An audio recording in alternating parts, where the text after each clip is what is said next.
आप देख रहे हैं नवोदय टाइम्स पंजाब केसरी टीवी। राजस्थान के उदयपुर में हुई कन्हैया लाल की हत्या के बाद आरोपियों को गिरफ्तार कर लिया गया है, लेकिन अभी उदयपुर के हालात क्या हैं? हमारे साथ सांसद अर्जुन लाल मीणा जी हैं।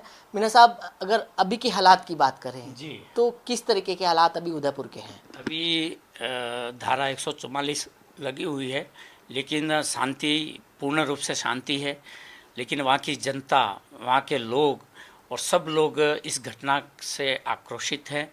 उनका गुस्सा है कि उनको, हत्यारों को सख्त से सख्त सज़ा मिले और राज्य में, देश में इस तरह की घटना की पुनरावृत्ति नहीं हो। इसके लिए जितने भी जांच एजेंसियां हैं या जितने भी कार्रवाई करने वाली एजेंसियां हैं वो सख्त से सख्त कार्रवाई करें। सर, इस घटना के पीछे जिम्मेदार आखिर आप किसको मानते हैं? इस घटना में राज्य सरकार फेलियर रही। अगर राज्य सरकार समय रहते, पुलिस प्रशासन इस पर कार्रवाई करती तो शायद ये घटना नहीं होती।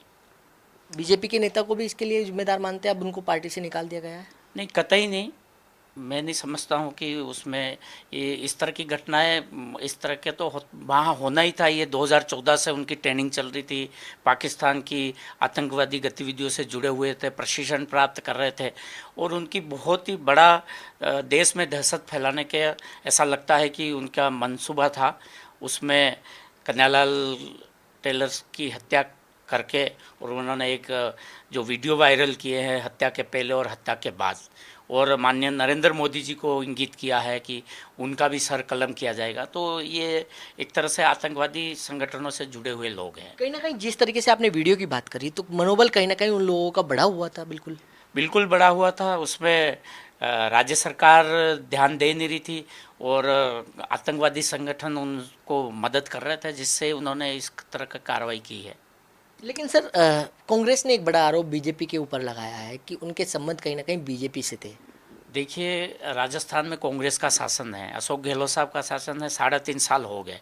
जो उन्होंने चुनाव में वादे किए थे, एक भी वादा उन्होंने पूरा नहीं किया।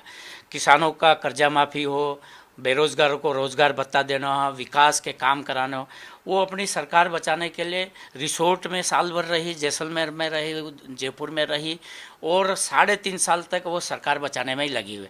उनके सचिन पायलट साहब और उनके आपस के गुट की जो झगड़े की वजह से वो कुछ काम नहीं कर पाए। और 2023 में जो विधानसभा के चुनाव होने वाले हैं, जनता तैयार बैठी है कि आने 2024 सर, 2023 राजस्थान में विधानसभा के चुनाव हो रहे हैं। 2024 लोकसभा के होंगे, तो 23 में राजस्थान विधानसभा के चुनाव होने वाले हैं।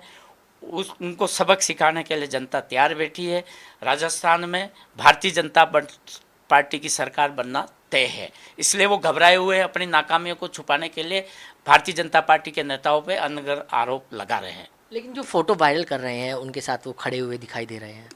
देखिए, वहाँ के जो राजस्थान के पूर्व गृह मंत्री और वहाँ के 9 बार के विधायक हैं, भीड़ में आके कोई फ़ोटो शेयर करके चला जाए और इस तरह की घटना वो अपना वो बता दे, उससे कोई फ़र्क नहीं पड़ता है। ये सरासर गलत है और इस तरह के हरकतें किसी भी इंसान को करनी नहीं चाहिए। लेकिन सर, जिस तरीके का पूरे देश में माहौल बना हुआ है, संगठन प्रोटेस्ट भी कर रहे हैं, क्या मैसेज आप देना चाहेंगे?